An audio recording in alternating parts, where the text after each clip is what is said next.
Lectura en voz alta, El infinito en un junco, parte 3. Cada cierto tiempo, Demetrio debía enviar a Ptolomeo un informe sobre el progreso de su tarea que empezaba así: al gran rey de parte de Demetrio, obedeciendo su orden de añadir a la colección de la biblioteca para completarla los libros que todavía faltan y de restaurar adecuadamente aquellos que fueron maltratados por los azares de la fortuna. He puesto gran cuidado en mi tarea y ahora le hago rendición de cuentas. Y no era una tarea sencilla. Apenas se podían conseguir libros griegos sin recorrer largas distancias. En los templos, palacios y mansiones del país abundaban los rollos, pero en egipcio. Y Ptolomeo no se rebajaría a aprender el idioma de sus súbditos.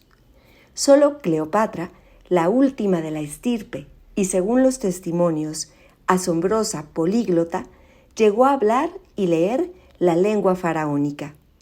Demetrio envió agentes con la bolsa repleta y armas al cinto rumbo a Anatolia, las islas del mar Egeo y Grecia, a la casa de obras en griego.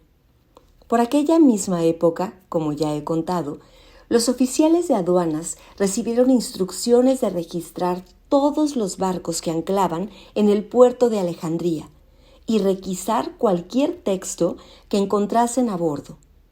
Los rollos recién comprados o confiscados iban a parar a unos almacenes donde los ayudantes de Demetrio los identificaban y hacían inventario. Aquellos libros eran cilindros de papiro sin portada ni lomo y sin esas contracubiertas y fajas rojas que nos recuerdan lo aclamada, vibrante y magistral que es la obra en cuestión. Era difícil reconocer el contenido a primera vista y cuando alguien poseía más de una docena de libros y pretendía consultarlos a menudo, era un verdadero incordio. Para una biblioteca, este problema planteaba un gran desafío que se resolvía de manera imperfecta. Antes de apilar los libros en los anaqueles, colocaban en el extremo de cada rollo un pequeño letrero, muy propenso a caerse, con la indicación del autor, la obra y la procedencia del ejemplar. Cuentan que, en una visita del rey a la biblioteca, Demetrio propuso incorporar a la colección los libros de la ley judía, en una versión cuidada. «¿Qué te impide hacerlo?», preguntó el rey, que le había dado carta blanca. «Se necesita una traducción porque están escritos en hebreo». Pocos entendían ya el hebreo, incluso en Jerusalén, donde la mayoría de la población hablaba arameo, la lengua en la que siglos después predicaría Jesús. Los judíos de Alejandría, una comunidad poderosa que ocupaba un barrio entero en la ciudad, empezaron entonces a traducir sus escrituras sagradas al griego, pero de forma lenta y fragmentaria, porque los fieles más ortodoxos se oponían a las innovaciones. Era un debate candente en las sinagogas de la época, como fue para los católicos el fin de las misas en latín. Por tanto, si el encargado de la biblioteca quería una versión completa y cuidada de la Torá, tendría que encargarla. Según la tradición, Demetrio pidió permiso para escribir a Eleazar, sumo sacerdote de Jerusalén.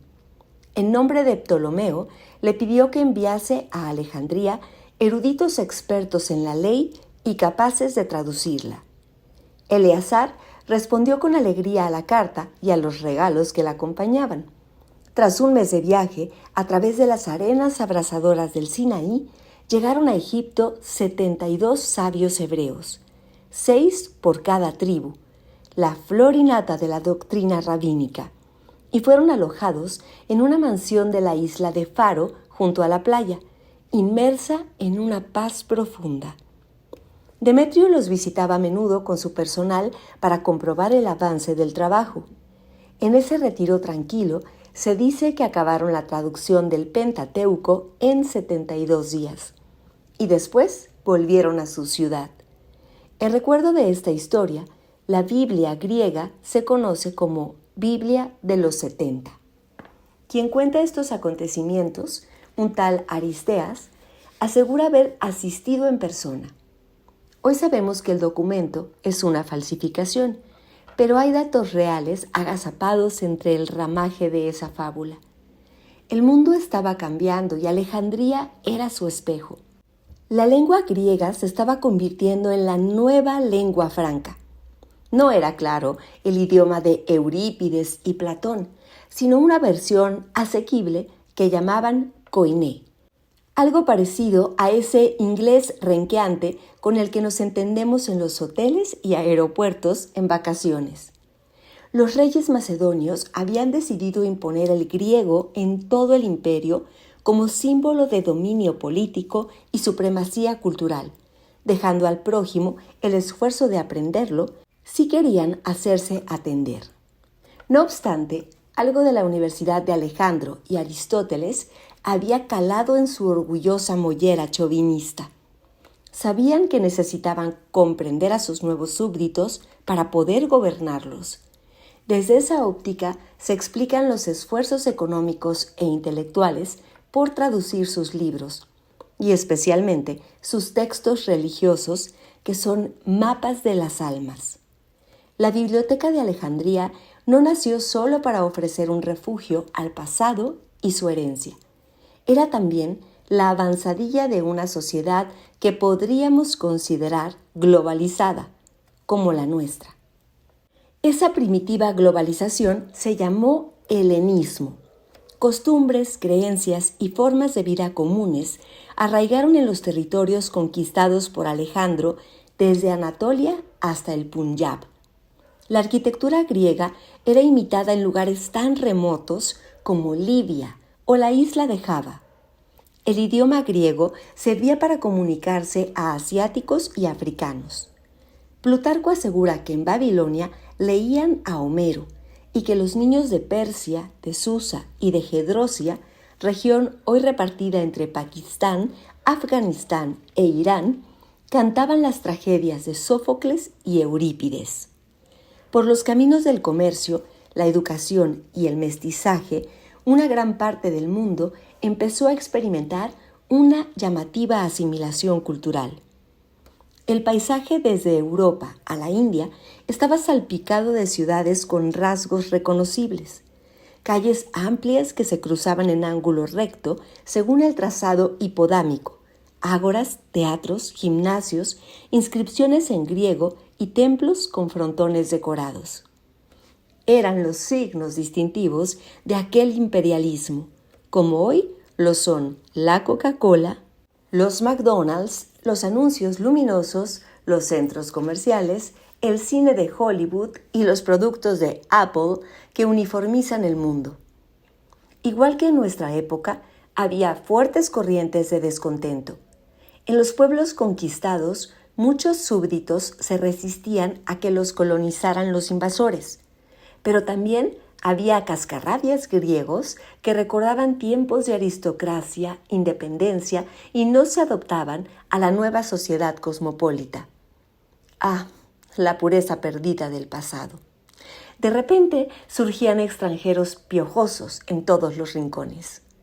En un mundo de horizontes ampliados, la inmigración crecía mientras los salarios del trabajo libre se resentían por la competencia de los esclavos orientales. Aumentó el miedo al otro, al diferente. Un gramático llamado Apión rezongaba porque los judíos ocupaban el mejor barrio de Alejandría junto al Palacio Real. Y Hecateo, un griego que visitó Egipto en época de Ptolomeo, deploraba la xenofobia judía. También hubo fricciones, a veces sangrientas, entre comunidades. El historiador Diodoro relata que una multitud furiosa de egipcios linchó a un extranjero por matar a un gato, animal sagrado para los egipcios. Los cambios provocaban ansiedad. Muchos griegos que durante siglos habían vivido en pequeñas ciudades administradas por sus propios ciudadanos, de pronto se vieron incorporados a extensos reinos. Empezó a cundir el desarraigo, la sensación de estar desplazados, de vivir perdidos en un universo demasiado grande, gobernados por poderes lejanos e inaccesibles. Se desarrolló el individualismo, se agudizó la sensación de soledad. La civilización helenística, angustiada, frívola, teatral, convulsa, aturdida por las rápidas transformaciones, albergaba impulsos contradictorios. Parafraseando a Dickens, era el mejor de los tiempos, era el peor de los tiempos. Florecieron al mismo tiempo el escepticismo y la superstición, la curiosidad y los prejuicios, la tolerancia y la intolerancia. Algunas personas empezaron a considerarse ciudadanas del mundo, mientras que en otras se exacerbaba el nacionalismo. Las ideas reverberaban y viajaban más allá de las fronteras, entremezclándose con facilidad. Triunfaba el eclecticismo. El pensamiento estoico, que se impuso durante todo el helenismo y la época imperial romana, enseñaba a evitar el sufrimiento a través de la serenidad, la ausencia de deseos y el fortalecimiento interior. Los budistas orientales se podían sentir identificados con ese programa de autoayuda. El fracaso de los ideales del pasado desató entre los griegos una intensa nostalgia de otros tiempos y, a la vez, la diversión de parodiar los viejos relatos heroicos. Si Alejandro había conquistado el mundo aferrado a su ejemplar de la Ilíada, poco tiempo después, un poeta anónimo puso en solfa aquellas leyendas en una epopeya cómica, la Batracomiomaquia, que narraba la batalla entre las tropas de Hinchamejillas, rey de las ranas, y Robamigas, príncipe de los ratones. La fe en los dioses y en los mitos se extinguía dejando atrás una estela mixta de irreverencia, desconcierto y añoranza.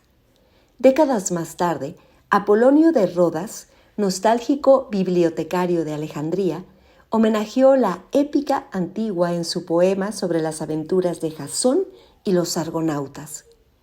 Los cinéfilos de hoy descubrirán la misma tensión en el western crepuscular Sin Perdón de Clint Eastwood frente a la sonrisa iconoclasta e irónica de Tarantino dinamitando el género en The Django desencadenado. El chiste y la melancolía convivían en una amalgama que resulta muy reconocible en nuestros días. Ptolomeo había cumplido sus propósitos. Hasta que Roma la desbancó, Alejandría fue el centro de esa civilización que traspasaba fronteras. Era además la capital del poder económico. El flamante faro, una de las maravillas del mundo, desempeñaba la misma función simbólica que las Torres Gemelas del World Trade Center de Nueva York. Al sur de Alejandría, enormes graneros oscuros quebraban la línea del horizonte. Allí se almacenaban las cosechas de las ricas llanuras de aluvión bañadas por el Nilo. Millares de sacos eran transportados a los muelles a través de una red de canales. Los barcos egipcios zarpaban llenos a rebosar rumbo a las principales ciudades portuarias de la época, donde esperaban con ansiedad sus cargamentos para conjurar el fantasma del hambre. Los grandes centros urbanos de la antigüedad habían crecido más allá de las posibilidades de las zonas rurales circundantes. Alejandría garantizaba el pan, que era sinónimo de estabilidad y condición indispensable del poder. Si los egipcios decidían subir los precios o reducir el suministro, un país entero podía hundirse en la violencia y los motines. Aunque sea una ciudad joven y poderosa, la nostalgia se agazapa en los mismos cimientos de Alejandría. El rey añora tiempos pasados que no ha conocido, pero le obsesionan. La época dorada de Atenas, los días efervescentes de Pericles, los filósofos, los grandes historiadores, el teatro, los sofistas, los discursos, la concentración de individuos extraordinarios en una pequeña capital orgullosa que se proclamó la Escuela de Grecia. Durante siglos, Los macedonios, en su país casi bárbaro al norte de Grecia, oían hablar del esplendor de Atenas, y esas noticias y rumores les fascinaban. Invitaron al viejo Eurípides a pasar sus últimos años con ellos, y también consiguieron atraer a Aristóteles a la corte. Esos invitados ilustres eran su esperanza. Intentaban imitar los refinamientos de Atenas, querían sentirse cultos y perder la fama humillante de ser menos griegos que los demás. Su mirada fronteriza, periférica, admirativa, agrandaba el mito. En este punto, recuerdo el jardín de los Finzi Contini en la novela de Giorgio Vasari. La he leído y releído muchas veces y creo que es uno de mis libros favoritos. La gran mansión de los judíos ricos de Ferrara, con su jardín, su pista de tenis y los altos muros que la rodean, representa ese lugar donde quieres ser admitido, pero cuando te invitan, te sientes un advenedizo inseguro. No perteneces a ese mundo, por muy enamorado de él que estés. Te dejarán entrar durante un solo verano encantado, disfrutar de largos partidos de tenis, explorar el jardín, caer en la red del deseo. Pero las puertas volverán a cerrarse, y ese espacio quedará unido para siempre a tu melancolía. Casi todos nosotros, en algún momento de la vida, hemos espiado desde fuera un jardín de los Finzi Contini. Para Ptolomeo era Atenas. Con la memoria herida por la ciudad inalcanzable, fundó el Museo de Alejandría. Para un griego, un museo era un recinto sagrado en honor de las musas, las hijas de la memoria, las diosas de la inspiración. La Academia de Platón y más tarde el Liceo de Aristóteles tenían su sede en bosquecillos consagrados a las musas porque el ejercicio del pensamiento y la educación podían entenderse como actos metafóricos y luminosos de culto a las 9 diosas. El Museo de Ptolomeo llegó más lejos. Fue una de las instituciones más ambiciosas del helenismo, una primitiva versión de nuestros centros de investigación, universidades y laboratorios de ideas. Se invitaba al museo a los mejores escritores, poetas, científicos y filósofos de la época. Los elegidos mantenían el puesto de por vida, liberados de cualquier preocupación material, de forma que pudieran dedicar todas sus energías a pensar y crear. Ptolomeo les asignaba un salario, vivienda gratuita y un puesto en un lujoso comedor colectivo. Además, los eximía de pagar impuestos, quizá el mejor regalo en tiempos de voracidad de las arcas reales. Durante siglos, el museo reunió, como deseaba Ptolomeo, una rutilante constelación de nombres. El matemático Euclides, que formuló los teoremas de la geometría. Estratón, el mejor físico de la época. El astrónomo Aristarco. Eratóstenes, que calculó el perímetro de la Tierra con pasmosa exactitud. Herófilo, pionero de la anatomía. Arquímedes, inventor de la hidrostática. Dionisio de Tracia, que escribió el primer tratado de gramática. Los poetas Calimaco y Apolonio de Rodas. En Alejandría nacieron teorías revolucionarias, como el modelo heliocéntrico del sistema solar, que, rescatado en el siglo XVI, provocaría el giro copernicano y la condena de Galileo. Se rompió el tabú de las disecciones de cadáveres y también, según las malas lenguas, de presos vivos de las cárceles, que permitieron avanzar a la medicina. Se desarrollaron nuevas ramas de saber, como la trigonometría, la gramática y la conservación de manuscritos. Allí, el estudio filológico de los textos desplegó las alas. Se hicieron grandes descubrimientos, como el tornillo sin fin, que todavía se utiliza para el bombeo. Y 17 siglos antes del caballo de fuerza de Watt, Herón de Alejandría describió una máquina de vapor, aunque solo la utilizó para propulsar el movimiento de muñecos mecánicos y otros juguetes. Su obra sobre los autómatas es considerada un temprano precedente de la robótica. La biblioteca ocupaba un lugar esencial en aquella pequeña ciudad de sabios. Pocas veces en la historia se ha hecho un esfuerzo parecido, consciente y deliberado, por reunir en un único lugar a las mentes más brillantes de la época. Y nunca antes los mejores pensadores habían tenido acceso a tantos libros, a la memoria del saber anterior, a los susurros del pasado con los que aprender el oficio de pensar. El museo y la biblioteca formaban parte del recinto del palacio, protegidos por los muros de la fortaleza. La vida de aquellos primeros investigadores profesionales discurría en el aislamiento del espacio fortificado.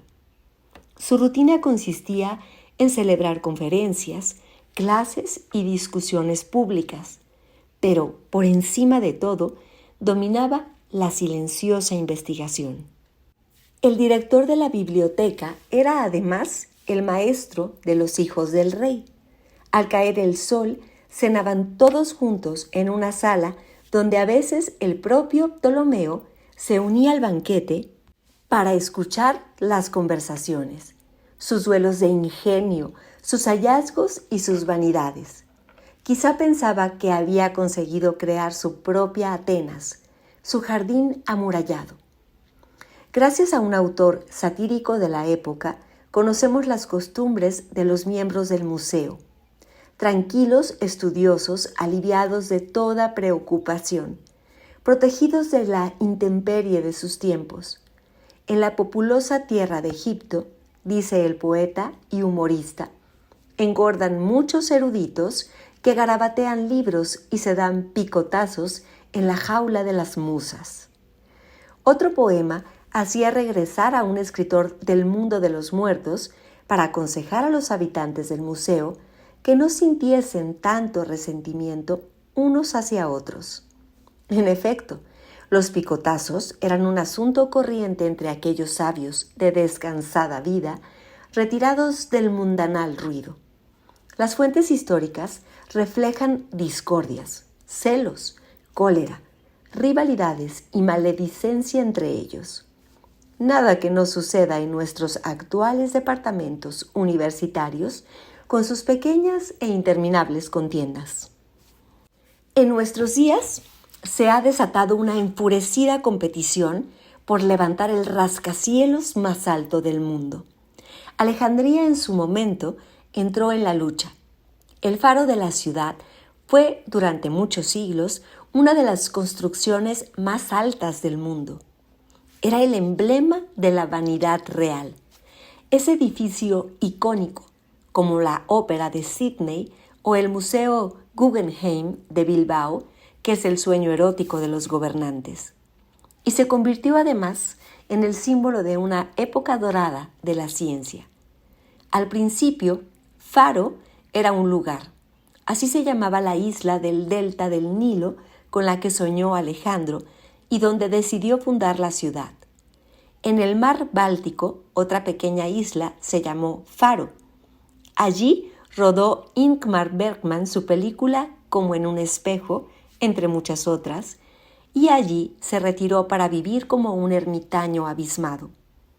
Pero nosotros ya no nos acordamos del topónimo original. El edificio se ha apropiado del nombre geográfico y, por herencia del griego, la palabra pervive aún en las lenguas actuales. Antes de empezar la construcción, Ptolomeo encargó a un ingeniero griego unir la isla de Faro a los muelles a través de un dique de más de 1 kilómetro de largo que dividió el puerto en 2 dársenas separadas para los barcos mercantes y los militares.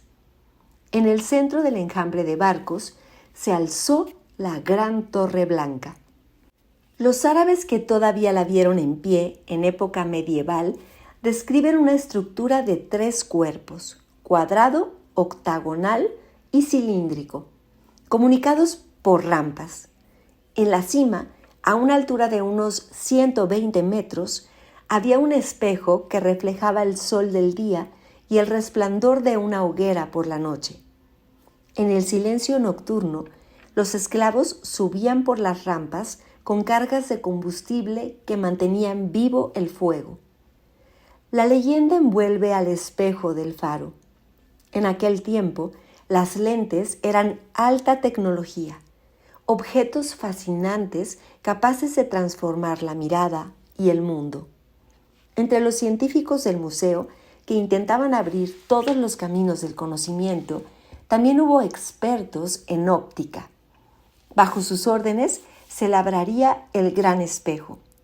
Aunque no se puede saber con certeza lo que consiguieron, muchos siglos después, los relatos de los viajeros árabes hablan de lentes que permitían vigilar desde el faro, a gran distancia, los barcos que navegaban hacia Alejandría. Se contaba que desde lo más alto del faro se podía ver la ciudad de Constantinopla reflejada en la luna del espejo. A partir de esos confusos recuerdos, ciertos en parte exagerados, podríamos encontrar tal vez en el faro el antepasado del telescopio, un gran ojo capaz de adentrarse en la lejanía del mar y las estrellas. Fue la última y la más moderna de las 7 maravillas de la antigüedad.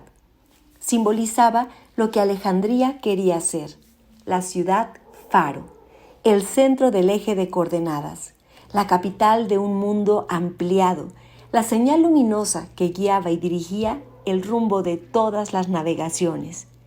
Y, aunque lo destruyeron las sacudidas de sucesivos terremotos desde el siglo X al XIV, podemos intuir su huella en todos los faros posteriores que han seguido su modelo arquitectónico. La biblioteca, que también era en cierto sentido un faro, es sin embargo un lugar que ningún autor antiguo nos ayuda a imaginar. En todos los textos permanecen imprecisos los detalles sobre el espacio, la distribución de salas y patios, las atmósferas y los rincones, como reflejados en un espejo a oscuras. Leer es un ritual que implica gestos, posturas, objetos, espacios, materiales, movimientos, modulaciones de luz. Para imaginar cómo leían nuestros antepasados, necesitamos conocer en cada época esa red de circunstancias que rodean el íntimo ceremonial de entrar en un libro. El manejo de un rollo no se parece al de un libro de páginas. Al abrir un rollo, los ojos encontraban una hilera de columnas de texto, una detrás de otra, de izquierda a derecha, en la cara interior del papiro. A medida que avanzaba, el lector iba desenroscándolo con la mano derecha para acceder al texto nuevo, mientras con la mano izquierda enrollaba las columnas ya leídas. Un movimiento pausado, rítmico, interiorizado, un baile lento. Al terminar de leerse, el libro quedaba enrollado al revés, desde el final hacia el principio, y la cortesía exigía rebobinarlo, como las cintas cassettes, para el próximo lector. La cerámica, las esculturas y los relieves representan a hombres y mujeres atrapados por la lectura, reproduciendo esos gestos. Están de pie o sentados con el libro en el regazo. Tienen ocupadas las 2 manos. No pueden desplegar el rollo con solo una. Sus posturas, actitudes y gestos son distintos de los nuestros y al mismo tiempo los recuerdan. La espalda se comba ligeramente, el cuerpo se agazapa sobre las palabras. El lector se ausenta de su mundo por un momento y emprende un viaje, transportado por el movimiento lateral de sus pupilas.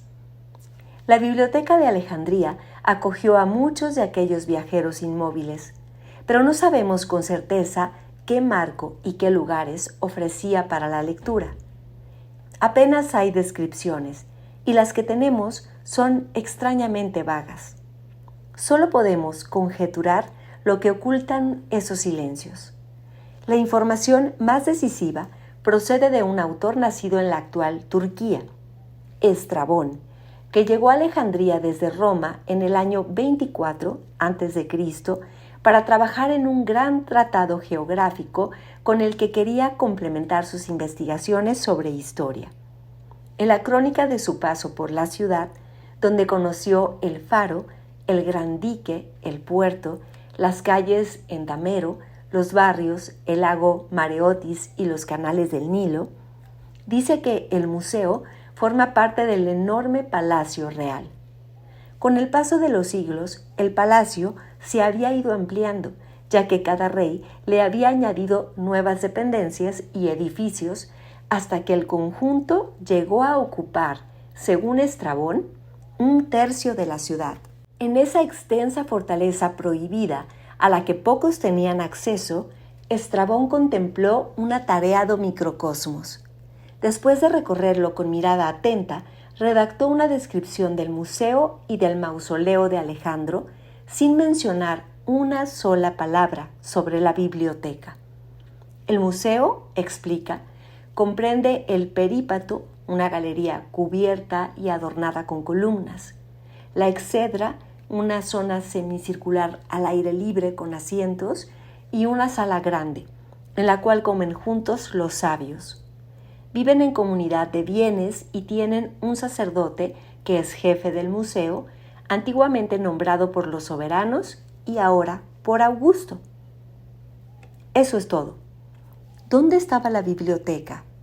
Tal vez la hemos buscado en vano y aunque la tenemos ante los ojos, no la vemos porque no se parece a nuestras expectativas. Algunos expertos suponen que Estrabón no menciona la biblioteca, donde sin duda trabajó, porque no era un edificio independiente.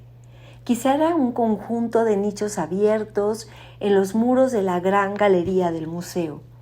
Allí, apilados en baldas, se encontrarían los rollos al alcance de los investigadores. En habitaciones anexas se almacenarían documentos y libros de uso menos frecuente, los más valiosos y raros. Es la hipótesis más verosímil sobre las bibliotecas griegas, que no eran salas, sino estantes. Carecían de instalaciones para los lectores, que debían trabajar en un pórtico contiguo, soleado y protegido de las inclemencias, muy semejante al claustro de un monasterio.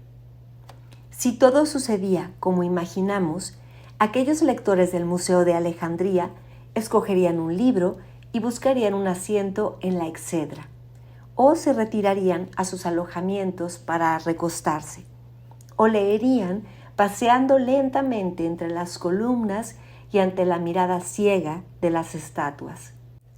Y así transitarían por los caminos de la invención y las rutas de la memoria.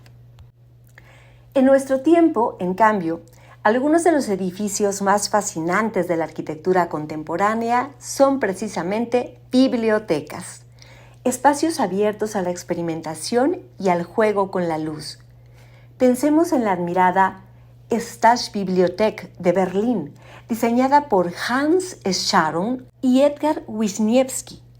Allí filmó Wim Wenders una escena de El cielo sobre Berlín.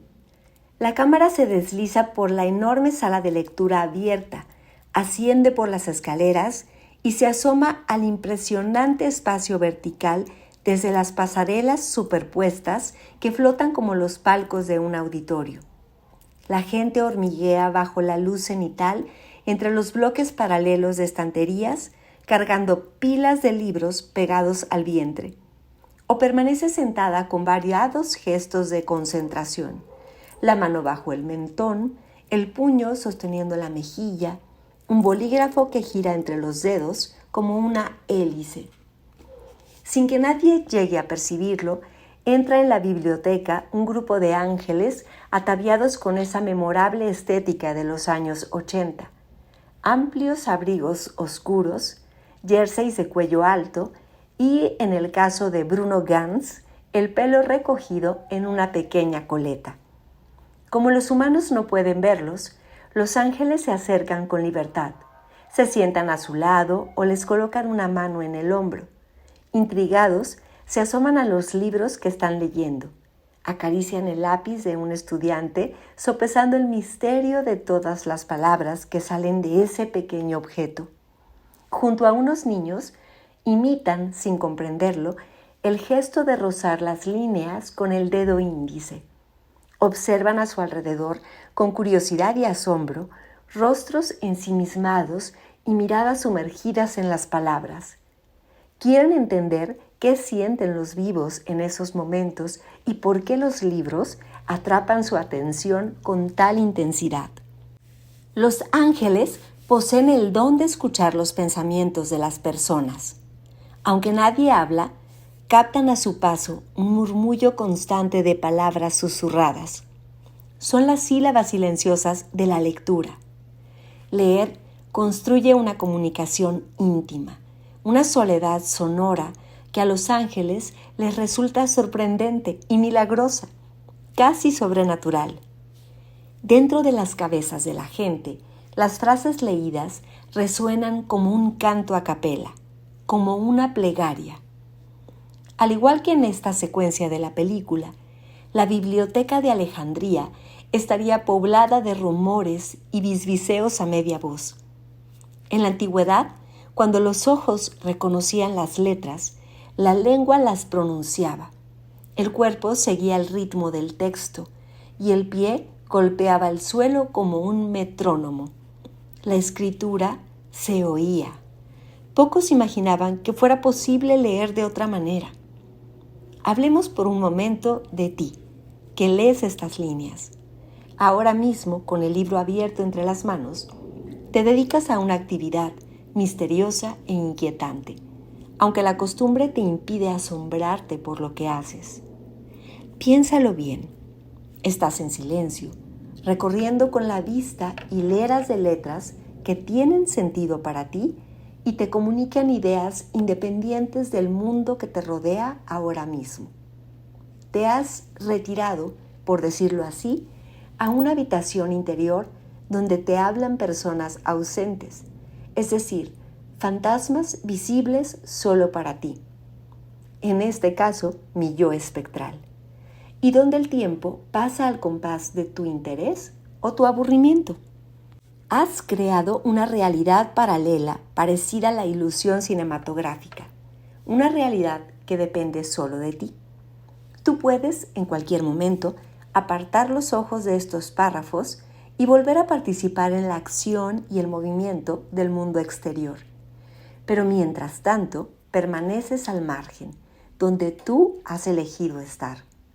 Hay un aura casi mágica en todo esto. No creas que siempre ha sido así. Desde los primeros siglos de la escritura hasta la Edad Media, la norma era leer en voz alta, para uno mismo o para otros. Y los escritores pronunciaban las frases a medida que las escribían, escuchando así su musicalidad. Los libros no eran una canción que se cantaba con la mente, como ahora, sino una melodía que saltaba a los labios y sonaba en voz alta. El lector se convertía en el intérprete que le prestaba sus cuerdas vocales. Un texto escrito se entendía como una partitura muy básica y por eso aparecían las palabras una detrás de otra en una cadena continua sin separaciones ni signos de puntuación. Había que pronunciarlas para entenderlas. Solía haber testigos cuando se leía un libro. Eran frecuentes las lecturas en público y los relatos que gustaban iban de boca en boca. No hay que imaginar los pórticos de las bibliotecas antiguas en silencio, sino invadidos por las voces y los ecos de las páginas. Salvo excepciones, los lectores antiguos no tenían la libertad de la que tú disfrutas para leer a tu gusto las ideas o las fantasías escritas en los textos, para pararte a pensar o a soñar despierto cuando quieras, para elegir y ocultar lo que eliges, para interrumpir o abandonar, para crear tus propios universos. Esta libertad individual, la tuya, es una conquista del pensamiento independiente frente al pensamiento tutelado, y se ha logrado paso a paso a lo largo del tiempo. Quizá por esta razón, los primeros en leer como tú, en silencio, en conversación muda con el escritor, llamaron poderosamente la atención. En el siglo IV, Agustín se quedó tan intrigado al ver leer de esta forma al obispo Ambrosio de Milán que lo anotó en sus confesiones. Era la primera vez que alguien hacía algo así delante de él. Es obvio que le pareció algo fuera de lo corriente. Al leer, nos cuenta con extrañeza, sus ojos transitan por las páginas y su mente entiende lo que dicen, pero su lengua calla. Agustín se da cuenta de que ese lector no está a su lado a pesar de su gran proximidad física, sino que se ha escapado a otro mundo más libre y fluido, elegido por él. Está viajando sin moverse y sin revelar a nadie dónde encontrarlo. Ese espectáculo le resultaba desconcertante y le fascinaba. Eres un tipo muy especial de lector y desciendes de una genealogía de innovadores. Este diálogo silencioso entre tú y yo, libre y secreto, es una asombrosa invención.